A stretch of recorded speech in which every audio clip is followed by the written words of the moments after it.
It sort of seems from the last news release that you issued, the reason I'm asking these questions, I read that news release and I thought, I don't think they have any idea what happened here. You know, when it comes to missing people, it's very complex. It can be very long-term investigations. It can be difficult on first responders, especially when it involves vulnerable people. And we have to be patient, and we have to follow the leads and follow the facts and evidence that we gather to bring us to locating the children. So throughout the interview, this guy is doing his very best to avoid giving out any information whatsoever. But this interviewer is tenacious, so she asks a question and then she comes back at it sideways. She's put him on the spot here, intentionally to try and get him to say something unprompted. But it seems pretty clear that this guy's been in this position before. He's a bit of a wordsmith and he's not going to give up any information unless he chooses to do so. But it seems to me that he has kind of subtly given some information here. So at first it sounds like he is speaking in very general terms about missing persons investigations. But by the time he finishes what he's saying here, it sounds like he has in fact transitioned to specifically talking about Jack and Lily's case. Admittedly, he doesn't give any kind of specifics, and he doesn't actually give any indication as to whether or not they actually do have the faintest clue over what occurred. But honestly, my thoughts, when you look at everything that's been said to date by the RCMP, when you look at how they're conducting their investigation, I do believe that they have some idea of what occurred. So he started with that very general statement that missing persons cases can be very complex and can be long-term investigations. Now, of course, for us, that's the last thing we want to hear because we want to see this case resolved as soon as possible. But when I hear a statement like that, it makes me think that he is trying to offer reassurances that they are on top of it. They know what's going on. They are still working flat out on the case. And I do believe that given that it's nearly a month since the last release from the RCMP, that they must have enough data, enough surveillance, enough investigative materials that they don't need assistance from the public at this point in time. Given that this is such a high-profile case, I would imagine that there would be pressure on them from various sources to achieve a resolution. So if they did not have things to go on with this case, if they did not have adequate information to allow them to continue to investigate the case and move towards a resolution, then I would imagine we would be hearing another press conference, another statement, something from the RCMP asking for more information from the public. Or they may choose to give out a little bit of information to try and draw out more information from the public. For me, their silence feels like a good thing. So after that first part of the statement, it sounds like he is actually switching to talking about Jack and Lily. Whether it's intentional or unintentional, I couldn't tell you. But the wording to me suggests that he's now shifted in his mind to specifically talking about this case. Because he says, we have to be patient. It's far less general than what he's just said. The we makes it sound like he's being specific. We, those of us who are waiting for information on this case. He didn't say something like, you know, with these cases, you've just got to be patient. It wasn't that very generalised way of explaining an investigation. It was far more specific, far more personalised. So I think that when he says we have to be patient, that he has actually switched to specifically talking about this case. And I actually find it reassuring to hear him say we have to be patient, because to me that does sound like he is saying we are still working hard on this case. This case hasn't gone cold. Be patient. There will be a result.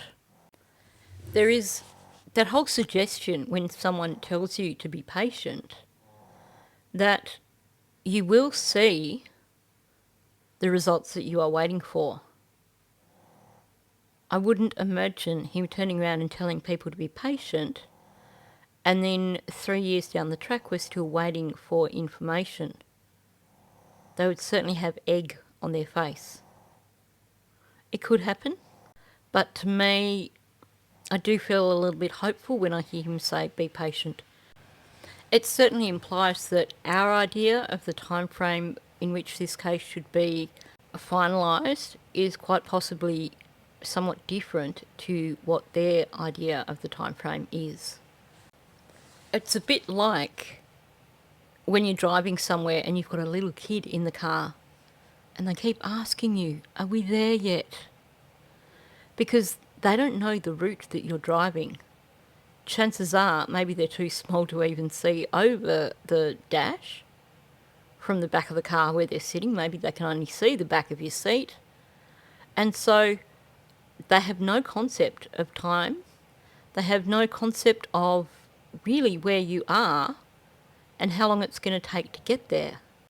So going back to what's being said here, I mean, it may be that all along he was specifically referring to this case, but the switch to saying we have to be patient certainly to me suggests that at this point in time we are now specifically talking about Jack and Lily.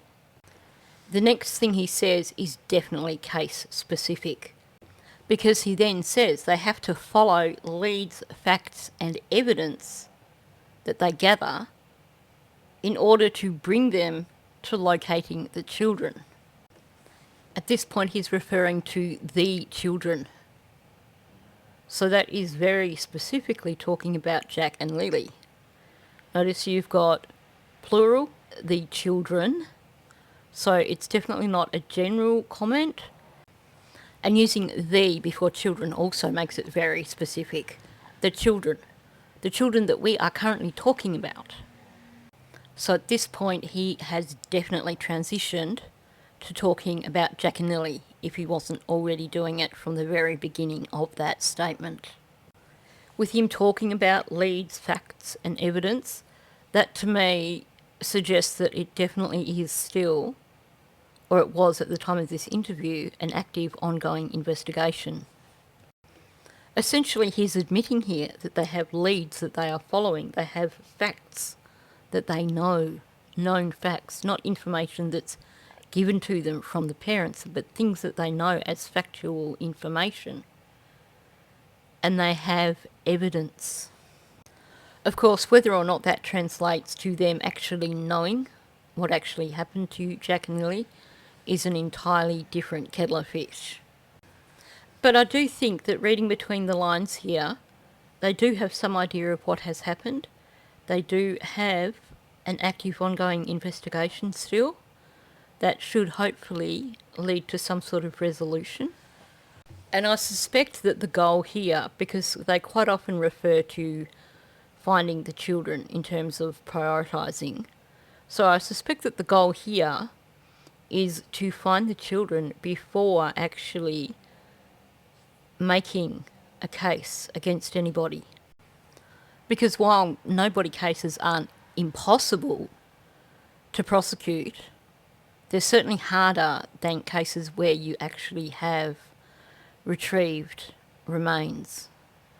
Just take a look at the Barry Morphew case right now.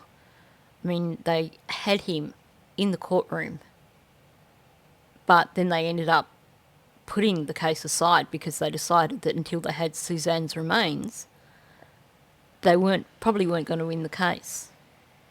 Now they have Suzanne's remains and they have Barry Morphew right where they want him. I mean, it's frustrating. I'm like everybody else. I want to hear something, some kind of update from the Mounties. Like I said, it's been nearly a month since the last time they released any information. And yes, it is reassuring that they are so silent because they're not asking the public for help, which to me says that they must have a lot of evidence that they're going through. They must have a lot of leads that they're following up. But at the same time, it would just be reassuring to know that this case is actually still ongoing. To know that the Mounties actually do have some clue over what's going on. Because, of course, no matter how much we try to deny it, this case does feel so much like the Summer Wells case. And look how long we've been waiting for something to go down there. That case truly does feel like a cold case. It truly does feel like the people responsible for whatever happened to Summer Wells have definitely outsmarted the TBI. And I've lost track of how many times I've said this, but I really hope that we are not still talking about this case 3 or 4 years down the track, wondering where these children went.